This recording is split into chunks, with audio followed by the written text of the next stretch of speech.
Buenas tardes, ¿cómo está la gente?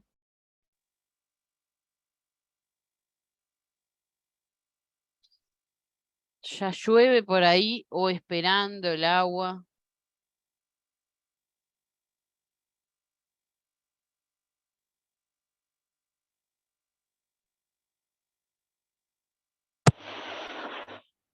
Despacito pero llueve.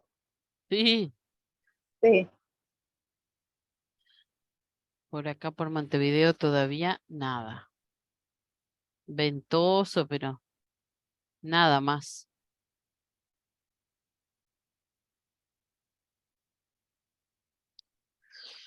Bueno, muy bien.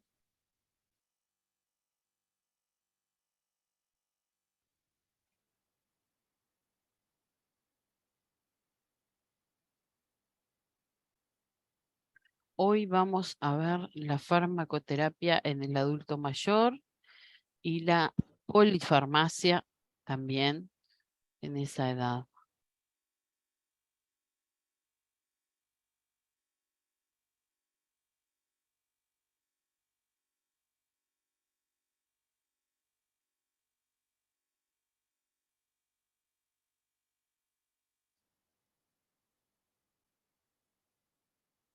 Vamos a abrir.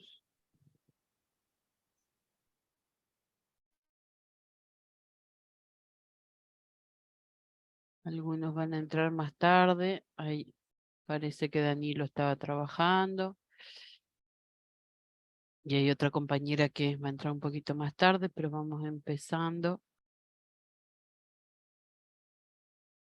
porque si terminamos, el otro grupo me pidió para adelantar lo más que pudiera.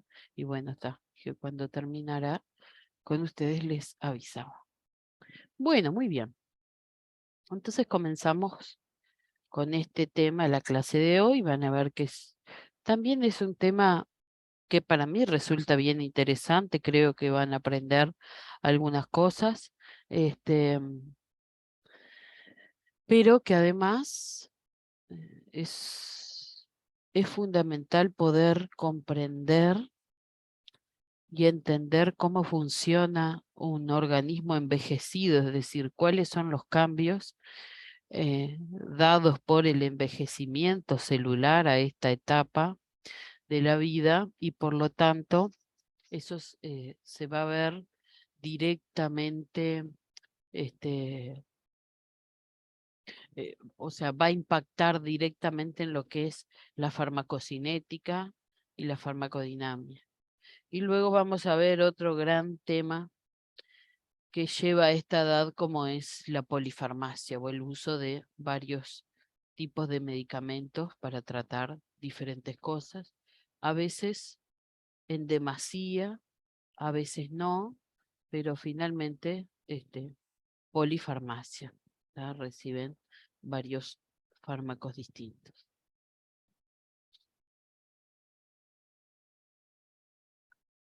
Bueno, para empezar a hablar de lo que es el adulto mayor, tenemos que definir qué es un adulto mayor.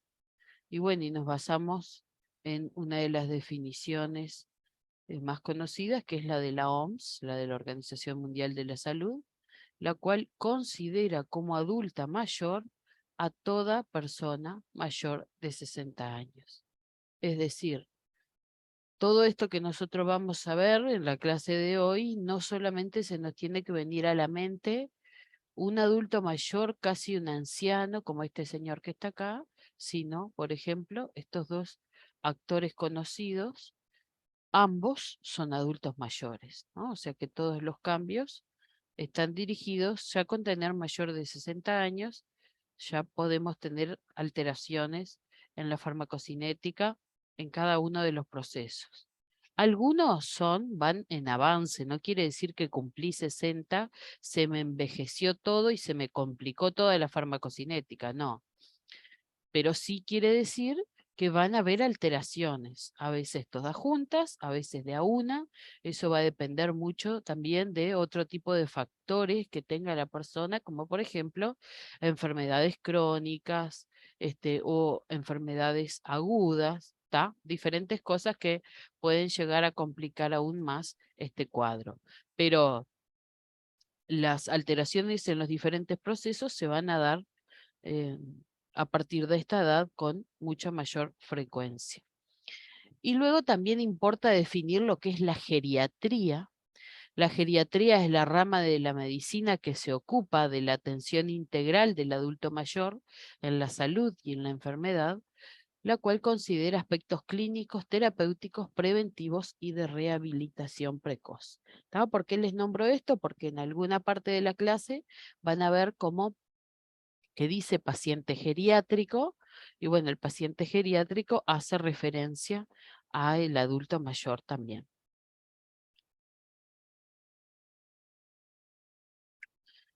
Entonces también nos importa conocer cuál es la prevalencia de estos adultos mayores en nuestro país, y de acá también se puede desprender un poco qué es lo que nosotros esperamos ver. El día de mañana que ustedes estén dispensando medicamentos, van a ver que la mayor población que concurre a buscar son los adultos mayores. En nuestro país tenemos un proceso de envejecimiento demográfico que ha ido creciendo a lo largo de los años. ¿Tá? Tenemos el total, si miramos, vieron que acá los celestes son los hombres, los rojos las mujeres, y el verde es la población total. Bueno, observamos como siempre va en crecimiento lo que es el aumento de la población adulto mayor. ¿Tá? Ahora van a hacer un censo que el último fue en el 2011, ahora el censo que van a hacer, y vamos a ver qué es lo que sucede, pero todo viene llevando a contarnos que el envejecimiento continúa. Como decía el título, farmacoterapia en el adulto mayor. ¿Y qué es la farmacoterapia? Bueno, es la terapia farmacológica más común e importante en geriatría. La medicación actual, sin dudas, y si es bien usada, tiene una gran potencialidad de beneficio, como así también tiene una gran potencialidad de iatrogenia, es decir, de daño, si no es adecuada correctamente. Las RAM, que ya hemos visto en otras clases, reacciones adversas medicamentosas, son la forma más común de iatrogenia, o sea, de un daño causado por el mal uso de la medicación en el anciano. El uso adecuado de los fármacos influye en la calidad de vida de manera positiva y, por ejemplo, en Estados Unidos, la mala prescripción es la segunda causa de demandas legales. De acuerdo al consumo de medicamentos en geriatría, o sea, en el adulto mayor, y a datos aportados por la OMS, tenemos entre un 65 a un 90% de personas que consumen fármacos. Y dentro de esa cantidad de fármacos que ingieren, los psicofármacos es el segundo lugar de prescripción en lo que es la atención primaria en salud, en las policlínicas, por ejemplo. Tenemos, como ya sabemos, a esta edad patologías las cuales conllevan el uso de 2 o más drogas, como por ejemplo enfermedades del corazón, un 52%, diabetes, un 35%, patología psiquiátrica, un 32%, hipertensión, un 28%. O sea que tenemos un altísimo porcentaje de pacientes geriátricos que van a requerir sí o sí el uso de más de una droga. Ahora vamos a ver un poco la explicación del por qué hay ese cambio a nivel de lo que es la farmacocinética y la farmacodinámica, ¿tá? Fundamentalmente, como vamos a ver cuáles son las modificaciones morfológicas, es decir, de forma y funcionales, de funcionamiento de todos los sistemas del adulto mayor, van a ver de qué manera entonces la farmacocinética se va a ver afectada. Entonces, brevemente, sin profundizar mucho, vamos a ir viendo los diferentes sistemas y cuál es la afectación que ocurre. Por ejemplo, a nivel del sistema nervioso, su cerebro disminuye de peso, se hace más pequeño. Las circunvoluciones, que son esas imágenes que parecen como unos laberintos en el cerebro, que están cerradas, ahora se agrandan por el adelgazamiento de lo que es el cerebro. Aumenta de tamaño los ventrículos, por donde circula el líquido cefalorraquídeo, disminuyen la cantidad de neuronas. Hay lo que se llama las angiopatías, es decir, los vasos sanguíneos cerebrales comienzan a también como a taparse. Entonces todos estos cambios a nivel del órgano van a llevar a que el flujo sanguíneo cerebral varíe, ¿no? No como nosotros que tenemos un flujo sanguíneo y si no tenemos arteriosclerosis ni ninguna carótida tapada, tenemos un flujo sanguíneo perfecto. Bueno, a esta edad ya por la modificación en los vasos y sumado a alguna enfermedad cardíaca que tenga, ese flujo cerebral comienza a variar. Por lo tanto, va a haber también alteraciones a nivel de las neuronas, ¿no? Las neuronas ya no van a tener una comunicación entre sí tan efectiva, no se van a liberar tantos neurotransmisores, neurotransmisores que son necesarios y que frente a que no están en el organismo, no se podrán desencadenar algunos otros procesos. En el sistema endocrino, el sistema endocrino, que me refiero a todos los órganos que producen hormonas, tenemos varios, ¿no? Tenemos desde lo que es la tiroides, la paratiroides, el páncreas, las glándulas suprarrenales, bueno, todos esos órganos que producen hormonas también van a reducir su tamaño, principalmente el páncreas y la tiroides. Eso lleva a que todo el metabolismo, es decir, todo el funcionamiento normal de nuestro organismo disminuya. También disminuye la tolerancia a la glucosa y disminuye una de las hormonas tiroideas como es la T3. A nivel del sistema inmune, el timo involuciona, es decir, el timo es un órgano que normalmente sirve como defensa para nuestro organismo. Ya en la edad adulta comienza a involucionar hasta que queda inútil, y también todos los órganos linfoides, es decir, todo lo que producen células que nos van a ayudar a atacar a diferentes invasores, se estraga, digamos, ¿no? Para que entiendan así. Entonces, eso lleva a que disminuya la respuesta frente a algún microorganismo invasor y tiene menos respuesta frente a ellos. A nivel del sistema cardiovascular también hay cambios a nivel del corazón, las paredes se hacen más rígidas, las válvulas se calcifican. Eso va a llevar a que, si bien la cantidad de sangre que sale del corazón no se altera y es normal, queda un poco más de sangre de la que normalmente queda cuando este corazón se cierra. Vamos a decir, cierra sus válvulas y permite que salga la sangre para el resto del cuerpo. Al quedar más, esto lleva a generar una sobrecarga a nivel del corazón. En el aparato respiratorio también tenemos alteraciones, tenemos que disminuye la capacidad pulmonar, disminuye la actividad de los cilios, que son como pelitos que hay en la mucosa, ¿no? Que lo protege este, de la entrada de microorganismos extraños.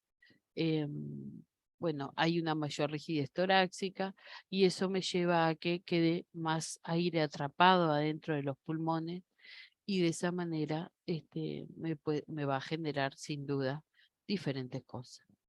A nivel del aparato digestivo se altera la dentadura, el funcionamiento del esófago, del estómago también se ve alterado, es mucho más lento, disminuye la absorción Y a nivel del riñón también es un órgano que se adelgaza, que baja de peso y puede llegar a surgir también aterosclerosis. Eso va a llevar a que finalmente la excreción se vea disminuida porque hay una disminución tanto del flujo como del filtrado, del aclaramiento y de la capacidad de dilución. También tendremos alteraciones a nivel del aparato locomotor, como por ejemplo que disminuye la masa ósea y la masa muscular. Eso hace que estén más frágiles, que la contracción de los músculos no sea tan efectiva. Luego tenemos el órgano de la vista, el cual lo que llamamos el arco senil, que es lo que ellos pueden ver, está reducido, el tamaño de las pupilas también se hace más pequeño y lo mismo las células que dan color a la visión, como son los conos y los bastones, se alteran. Eso lleva a que la persona disminuya su agudeza visual, la capacidad de poder adaptarse a la oscuridad, y a nivel del oído van a haber también lesión de algunas de las células que están en el oído, y eso va a hacer que disminuya la posibilidad de oír cuando son frecuencias muy altas, ¿tá? Y la posibilidad de discriminar, de diferenciar entre un sonido y otro. Bueno, ¿se entiende? Espero que sí, porque nadie me responde. Denme un segundito.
Ahí está. Disculpen que estoy medio resfriada y tengo la boca reseca.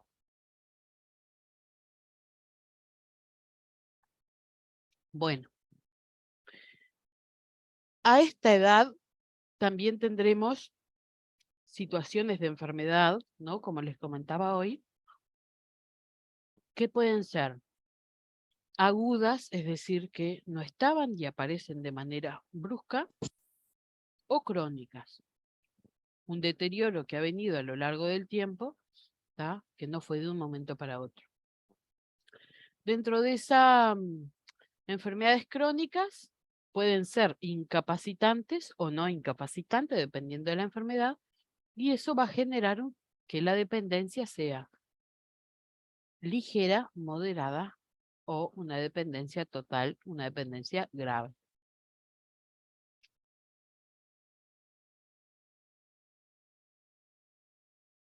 Por esto es que el adulto mayor se lo puede clasificar como adulto mayor sano, adulto mayor enfermo, adulto mayor frágil o paciente geriátrico. Entonces, volviendo siempre, explicando qué pasa a esta edad y por lo tanto cuáles son los cambios que se van a observar que ahora vamos a ver, ¿está? Pero por eso vuelvo sobre este tema y les repito, para que quede claro por qué luego van a ocurrir los demás cambios. Y además que otros factores influyan, ¿no? Son pacientes, clientes que el día de mañana ustedes van a atender y que cada cual va a tener diferentes problemas y que además a veces dentro de lo que podemos, a veces son personas asiduas, conocidas. Bueno, también podremos hacer algún otro tipo de recomendaciones con respecto a la terapia medicamentosa. Entonces, ¿cuáles son las características a esta edad?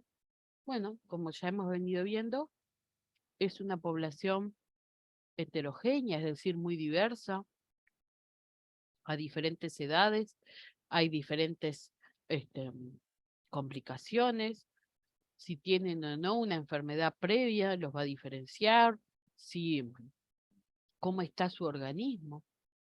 Eh, lo mismo lo que es la polipatología, es decir, personas, cuántas son las consultas que normalmente tiene, si vive internado o con frecuencia se ha encontrado internado, esto también me aumenta el riesgo de lo que es la iatrogenia, las interacciones entre fármacos.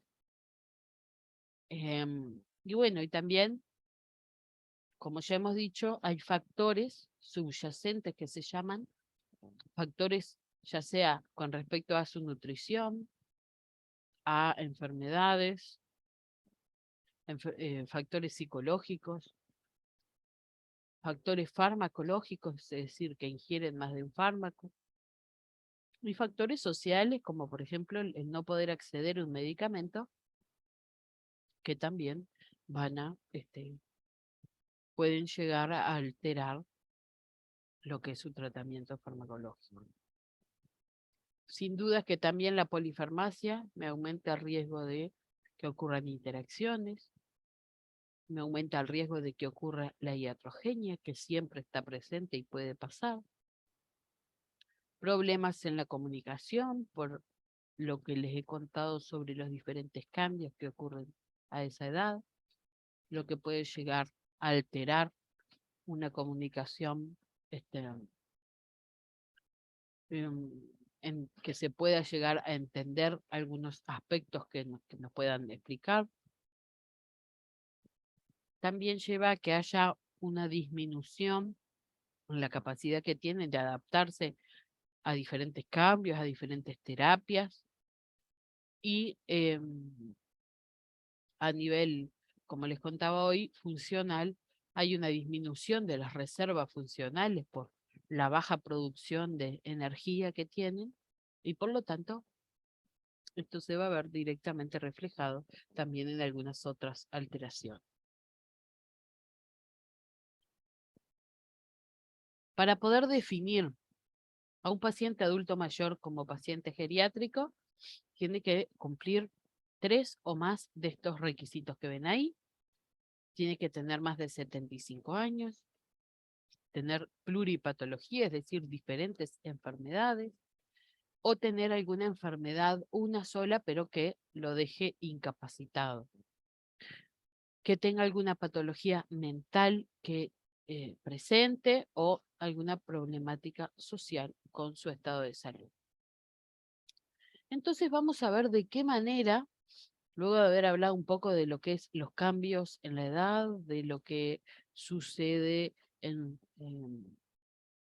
cuáles son las características que pueden acompañar y complicar diferentes cuadros, ahora vamos a ver directamente las alteraciones ocurridas en cada uno de los pasos de la farmacocinética. Vieron que tenemos alterado todos, ¿no? No hablamos la liberación porque en realidad la liberación no tiene por qué alterarse, es que el fármaco ingrese a la boca. Por lo tanto, no la nombramos y pongo la alteración tanto en la absorción como en la distribución, como en el metabolismo y la excreción. Primero, ay, perdón, o sea, esto, ¿no? Alteración en todos. Y a nivel de lo que es la farmacodinamia, podemos llegar a tener también diferentes complicaciones, como por ejemplo que los efectos, de acuerdo a las diferentes concentraciones de drogas, nosotros le damos a una persona tanta cantidad y frente cuando se hace un análisis, debería tener la misma cantidad o menos, ¿verdad? Ahora, cuando hablamos de este paciente adulto mayor, tenemos que esa cantidad de droga, por una diferente metabolización, puede ser mayor o puede ser menor, es decir, la concentración de la droga en sangre puede verse, se va a ver influenciada directamente por todo esto que les contaba hoy, sobre los cambios a nivel de la fisiología del funcionamiento del organismo. También van a haber cambios en la interacción droga-receptor, o sea que puede llegar a pasar que estos cambios ocurren, no se unen, lo hacen de manera más tardía y no llegan a unirse nunca a un receptor. Y en ancianos frágiles, sin dudas que tenemos una diferencia muchísimo mayor por el hecho de que la farmacodinamia se va a ver reflejada las alteraciones a medida que avanza la edad. Lo que son las reacciones farmacológicas adversas, pueden ser de diferentes formas, puede haber una interacción entre droga y enfermedad, se puede exacerbar la enfermedad por haber recibido una droga, también puede haber interacciones entre dos drogas diferentes y generar alteraciones farmacocinéticas o farmacodinámicas. Disculpa, Sí. ¿qué significa exacerbación? Como que se agrava, se complica. Cuando algo se exacerba, siempre es que aumenta, ¿viste? Lo contrario a exacerbación sería inhibición, ¿viste? O sea que no ocurre. O a ver qué otra cosa te puedo decir. No, entendí, es que nunca había escuchado ese término. Es eso, es que se agrava, se complica, ¿viste? Entonces, cuando puede ser que interaccione una droga con la enfermedad, es decir, la persona tiene una enfermedad y ahora va a tomar una droga que por ahí ni siquiera es para tratar esa enfermedad, y de manera secundaria se le complica la enfermedad por el uso de esa droga. O a veces también pueden interaccionar entre dos drogas que la persona reciba. Entonces, finalmente puede haber una alteración o farmacocinética o farmacodinámica de una droga con otra. Pueden llegar a generar la interacción droga-droga, tanto alteraciones a nivel farmacocinético como farmacodinámico. Y encima, las personas, hay personas que van a tener un riesgo mucho mayor de presentar esas interacciones que les comentaba hoy. Más que nada, esto, ¿no? Lo que es la interacción droga-droga, que puede llegar a modificar su enfermedad. Entonces, las personas que tienen además un riesgo mayor de presentar alguna de estas interacciones son los mayores de 85 años, los que viven solos o aislados socialmente debido a que no tienen un control de la medicación, la gran mayoría, ¿no? No hablo de todos, pero generalmente no hay control de la medicación, no hay horarios, a veces hasta se saltea la ingesta de algunos comprimidos, entonces, bueno, eso puede llegar a complicar. Lo que son los problemas socioeconómicos por la falta de acceso a la medicación, la desnutrición o la poca ingesta de agua, y el sedentarismo o la inmovilidad. Son todos factores que pueden llegar a generar una mayor complicación. También van a haber factores que afecten directamente el cuerpo de la persona o el metabolismo, como frente a la presencia de muchas patologías, cuando hay alguna alteración a nivel del riñón, el cual no funciona bien, cuando tenemos un peso corporal bajo, esto generalmente ocurre en el adulto mayor, cuando hay alguna enfermedad hepática o cuando hay deshidratación. Y sin duda es que además de tener estos factores que les mostraba hoy, que me afecta directamente el metabolismo, cómo funciona su cuerpo, también vamos a tener factores que afectan eso que les comentaba hace un rato, cómo recibir de manera adecuada las dosis. Es decir, dijimos hoy que tenían problemas visuales, auditivos, que había alteraciones funcionales, que esa función cognitiva puede estar disminuida y también puede haber un nivel educativo bajo. Entonces, finalmente, por uno o por otro, me va a llevar a que la persona se puede llegar a confundir con la dosis que debe de recibir, durante cuánto tiempo, a qué hora, si es con comida, si es sin comida. O sea que todas esas cosas importan siempre que se informe. Y luego, como les contaba al principio de la clase, también tenemos estos factores iatrogénicos, es decir, cosas que me pueden hacer daño. Y acá tenemos desde lo que es la polifarmacia, algunas fórmulas de medicamentos que son un poco más complejas, ¿tá? Y a veces el explicar de manera inadecuada de qué manera la persona debe de recibir esa medicación, ¿tá? La cual finalmente puede interaccionar con otra, generar esto que les contaba hoy, eh, disminuir la dosis o, disminuir la concentración o aumentar la concentración y producir finalmente un daño. Hay algunas cosas en la historia clínica que pueden llegar a decir que la persona tiene un riesgo mayor, como por ejemplo las personas que tienen o tuvieron alcoholismo, que hayan tenido reacciones adversas con frecuencia o que presenten algún síntoma de alguna enfermedad, pero que normalmente no corresponde, ¿tá? Se puede decir que para tratar de lograr que sea una buena indicación hecha por parte del médico, tendría que cumplir con algunos principios, digamos, ¿no? Como por ejemplo, que ese médico indique recetas de medicamentos para, luego de haber hecho un diagnóstico, es decir, no solamente para tratar un síntoma, sino para tratar una enfermedad. Entonces, debe de formular, hacer el diagnóstico.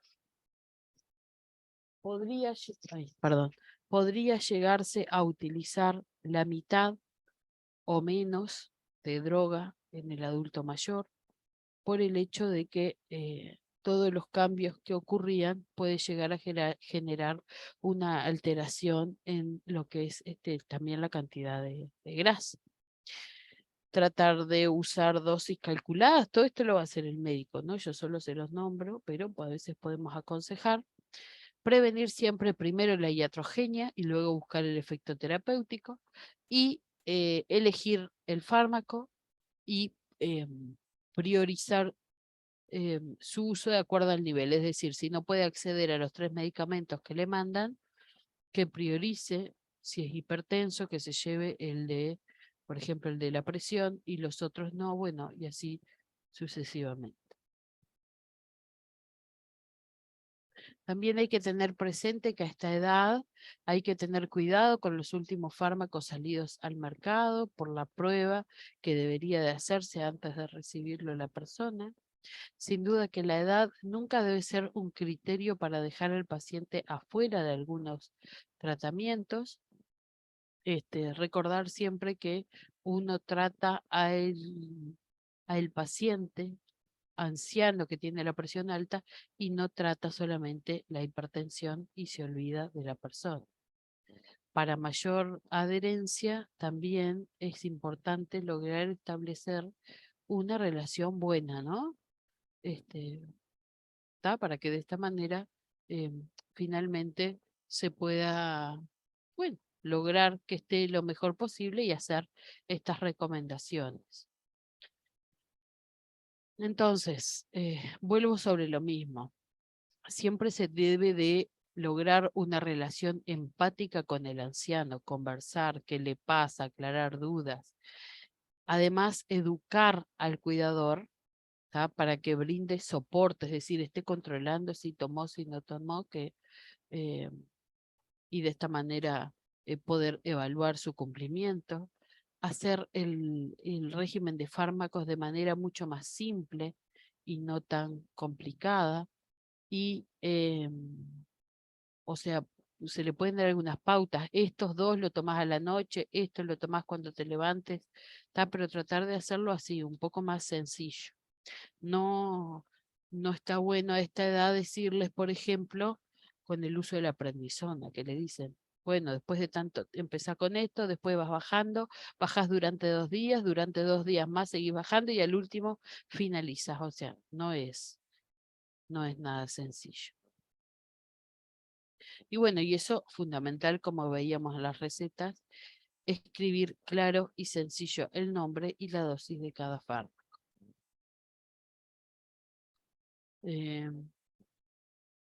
A veces se pueden utilizar, como les decía, algunos tips, digamos, en la casa que pueden llegar a facilitar el tratamiento, como por ejemplo, enseñarles a que usen el horario de las comidas o el horario de acostarse y lo relacionen con cuál es el medicamento que deben de tomar. Entonces, podemos llegar a concluir que hay que evaluar siempre al paciente adulto mayor como una persona integral, ¿no? Es decir, como una unidad biopsicosocial y funcional, teniendo en cuenta todos los aspectos, tanto la parte biológica como la psicológica como la social. En general, los fármacos se absorben fácilmente, pero en un organismo envejecido, si bien la absorción está bárbara, la eliminación se... no, perdón, que no los...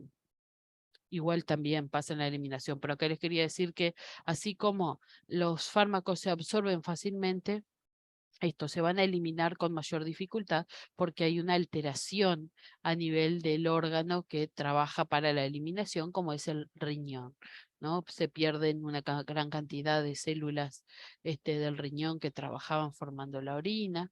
Entonces, bueno, por eso pasa esto con esta parte, con la absorción y con la eliminación. Y eso va a llevar a que aumente la vida media de casi la totalidad de los fármacos. Es decir, al absorberse bien pero eliminarse con dificultad, el fármaco se va a mantener durante más tiempo en el organismo. Y esto, sin dudas, que me va a generar un riesgo más aumentado de efectos adversos, porque están más tiempo en el organismo. Y después como comentario que en realidad casi cualquier síndrome puede ser causado por abuso de los fármacos en los ancianos.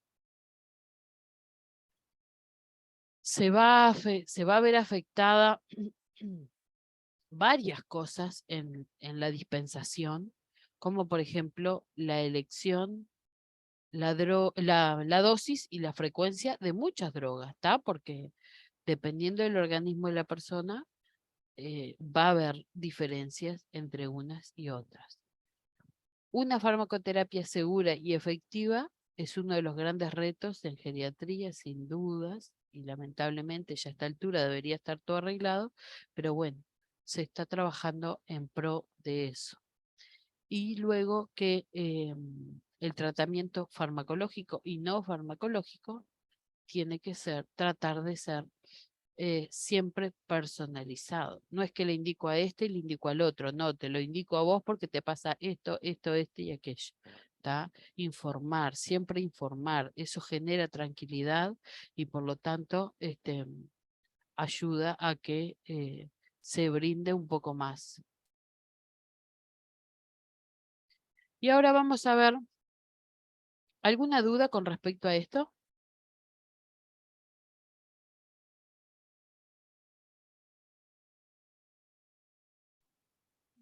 A mí me quedó bastante claro.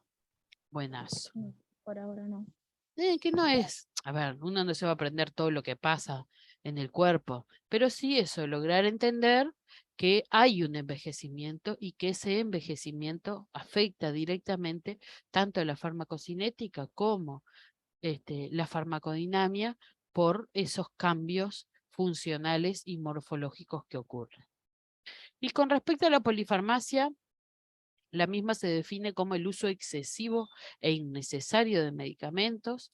Los ancianos consumen en promedio 3 veces más medicamentos que los jóvenes, y esto me puede llegar a generar diferentes problemas, como por ejemplo que me aumenten la cantidad de interacciones. Con el uso de 2 drogas tenemos un riesgo de interacciones de un 6%, con 5 drogas ya aumenta muchísimo y la interacción puede ser del 50%, y ya con 8 drogas sin duda que vamos a tener interacción entre drogas, los cuales se va a desencadenar en un gran problema. Hay que tener en cuenta también que el consumo de alcohol, de diferentes hierbas o yuyos, el tabaco y el jugo de pomelo pueden llegar también a interaccionar. El aumento de las reacciones adversas medicamentosas también van a estar al orden del día con el uso de tanto fármaco. También puede llevar a que se incumpla o a errores en el cumplimiento.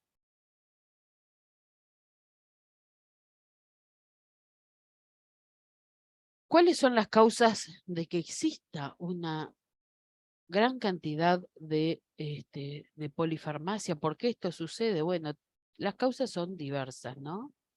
Y tenemos en algunas personas que se cumplen con todas estas, algunas la mitad, algunas ninguna, pero concluimos que las causas de que no haya vamos a decir, que no se tome esta diferencia en el adulto mayor, que ocurra iatrogenia, que haya tantas interacciones, puede ocurrir por cualquier cosa. Puede ocurrir porque hay una falta de evaluación geriátrica que sea adecuada, porque tiene más de 2 o 3 enfermedades que van a poder afectar al órgano o al sistema, que se le hizo una prescripción, el médico hizo una prescripción que resulta ilógica o ineficaz porque la dosis es muy baja. Múltiples prescriptores, voy a un especialista, luego voy a otra, luego voy a otro, nadie se comunica entre ellos y todos prescriben medicamento. Falla en establecer la duración de la terapéutica, es decir, a veces dependiendo del tratamiento es lo que puede llegar a durar. Por eso es que tampoco eso se puso, vamos a decir, como algo aparte, ¿no? Sino que es por la persona. También puede haber una falla en discontinuar drogas innecesarias y continuar tomando un medicamento que ni siquiera lo necesitaba. Sin dudas, y punto fundamental, la inadecuada educación del paciente y sus familiares, la automedicación, el uso de todo tipo de drogas sociales y también la mala salud que la propia persona puede autopercibirse. Entonces, la polifarmacia generalmente es una complicación, es muy desproporcionada, y no se la tiene en cuenta. Te enfermaste, vengo, te indico, no vas más al médico. Luego te duele algo, vas al médico y así, pero finalmente estás recibiendo fármacos de una manera descontrolada. O sea que la polifarmacia en muchos casos está justificada por lo que les comentaba, ¿no? Tenemos varias diferentes enfermedades, etcétera, etcétera, que pueden requerir y hacer necesario lo que es la polifarmacia. O sea que no todo está perdido, digamos. También esto se puede regular y hacerlo de la mejor manera posible. Una polifarmacia que sea exitosa me habla de que la persona tenga un conocimiento de cada fármaco que recibe. Disculpa, Sí. Pero a esto sale de control de uno las personas que, no recuerdo cómo se llama el trastorno, pero tienen ese trastorno de inventarse o crearse enfermedades y se automedican y se sobremedican. Ay, bueno, eso también, exacto, eso también puede llegar a suceder. Sí, sí. A veces por eso es que nunca debemos de recomendar la automedicación, ¿no? Por esto mismo, porque frente a la automedicación es lo que uno percibe, a veces no constituye una enfermedad, constituye un síntoma el cual se puede subsanar con otro medicamento que ya toma, no es necesario agregar otro, y además ese que estoy agregando puede interaccionar con otro de los que yo ya tomo, entonces finalmente ocurre una iatrogenia por desconocimiento, por eso, ¿no? Por lo que es la polifarmacia. Yo vi casos de madres que automedicaban a sus hijos, pero no era por el hecho de hacerles daño, sino por el hecho de sobreprotegerlos, y como es que se llama Munchausen, algo Munchausen, así. sí, el síndrome de Exactamente. Munchausen. Terminan enfermándolos a base de sobrecargarlos de medicamentos. Sí, exacto. Medicamentos, diferentes terapias, administran en realidad, a veces generan, sí, un daño directo por el hecho de que hay casos en los cuales madres han administrado sustancias que provocan determinados síntomas para de esa manera poder concurrir a la guardia y que se lo medique, ¿no? Y de que permanentemente se lo medique. A veces sí, hay diferentes causas, ¿no? A veces está no el hecho de la sobreprotección, sino el hecho de requerir con frecuencia ser reconocida. Ay, qué bien esta madre, cómo trata a este Como niño, cómo buenas lo madres, trae sí. cada vez que se enferma, cómo se preocupa. Entonces a veces la necesidad del reconocimiento personal, porque bueno, a ver, por las diferentes cosas que han sucedido en la vida de esa mamá, pero sí, sin duda, que en esos casos tenemos un claro ejemplo de lo que es la polifarmacia y de los riesgos que esto conlleva. Pero la polifarmacia no siempre es nociva. Cuando es necesaria, hay que tratar de hacerla de la mejor manera posible. Entonces, siempre el médico tratante de la persona debería, en él y hacerle reconocer a la persona, tener presente esto, ¿no? Conocer cada fármaco, conocimiento racional, es decir, qué provoca, qué no provoca, con qué interacciona, etcétera, etcétera. Evaluar siempre el riesgo contra el beneficio de cada droga. A veces es necesario recibirla, a veces no, a veces el riesgo es mayor, a veces es al revés, pero bueno, evaluar eso, que la persona tenga una evaluación geriátrica y gerontológica, es decir, de todo su organismo, de lo que es la fisiología, de lo que es la patología, que sea de manera íntegra, ¿no? Se tenga en cuenta la parte psicológica, la parte biológica y la parte social, que además se incluya a la familia en la educación, tanto algún familiar o al cuidador, que siempre se esté considerando la posibilidad de que exista iatrogenia, es decir, a ver, este señor vino, el médico, por ejemplo, tiene noción, es un médico de referencia de una persona, la cual tiene indicado diferentes fármacos para tratar distintas patologías.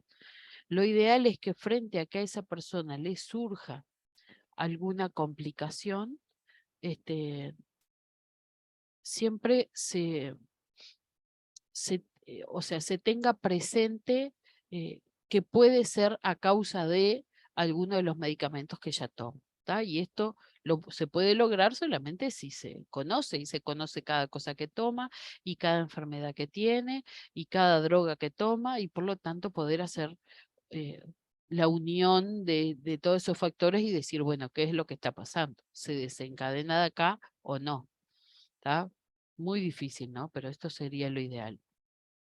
Y bueno, y que las indicaciones sin duda siempre deben de ser continuamente evaluadas y ajustadas. O sea que yo indico un medicamento, debería tener presente esto, siempre evaluar y ajustar cualquier necesidad de dosis. Entonces, la polifarmacia se debe de limitar siempre a pacientes o a clientes o a adultos mayores en donde los beneficios justifican los riesgos, ¿tá? Es decir, tiene que sí o sí recibirla porque si no se me va a complicar. O sea que finalmente logro un beneficio por encima del riesgo que puede ocurrir, ¿tá?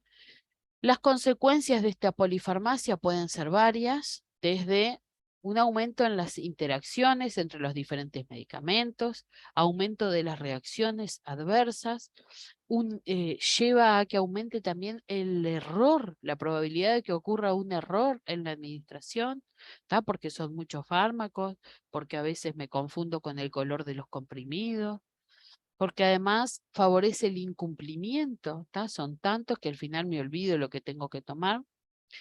Aumenta también el gasto sanitario, aumenta la enfermedad y la muerte, aumenta el número de consultas, el número de internaciones y finalmente disminuye la funcionalidad del paciente, ¿tá? Es decir, es un paciente que cada vez queda con mayor dependencia debido al uso de los diferentes medicamentos. Entonces, las decisiones terapéuticas siempre deben de ser individualizadas, teniendo en cuenta eso, ¿no? La evaluación que sea geriátrica y que sea exhaustiva. Esto es lo ideal, así debería de ser siempre, ¿tá? Pero bueno, lamentablemente observamos con mayor frecuencia al día de hoy el uso de polifarmacia. A veces los riesgos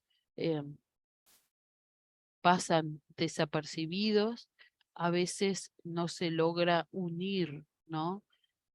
Cuando ocurre un problema comparado con si esto fue producto de una interacción o no. Y bueno. Así que bueno, chicas y chicos, no sé si les quedó alguna duda, si pudieron entender bien, no se vayan que voy a pasar la lista.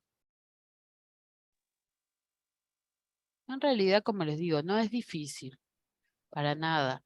Creo yo que pueden llegar eso, ¿no? A sacar y a entender eso, cómo finalmente la polifarmacia y el uso de medicamentos que uno siempre piensa que van a ser que van a ser medicamentos buenos, o sea que me van a curar a la persona, también tiene su riesgo de provocar este problema.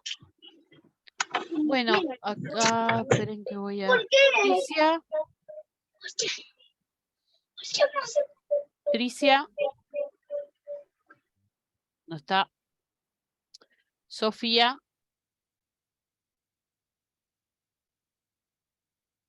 Ay, perdón que estoy hablando del... Le erré. Estoy en el otro grupo. Me voy para acá abajo. Ahora sí. Jessica. Presente, profe. Soy yo y Danilo acá. Sí, ahí está, buenas. Jessica y Danilo. María Melo. Hola. Acá. María está ahí. Bruna Sí, Martínez. no sé si me escuché porque empezó a llover y está re fuerte. Sí, te escuché. Bruna. Claudia.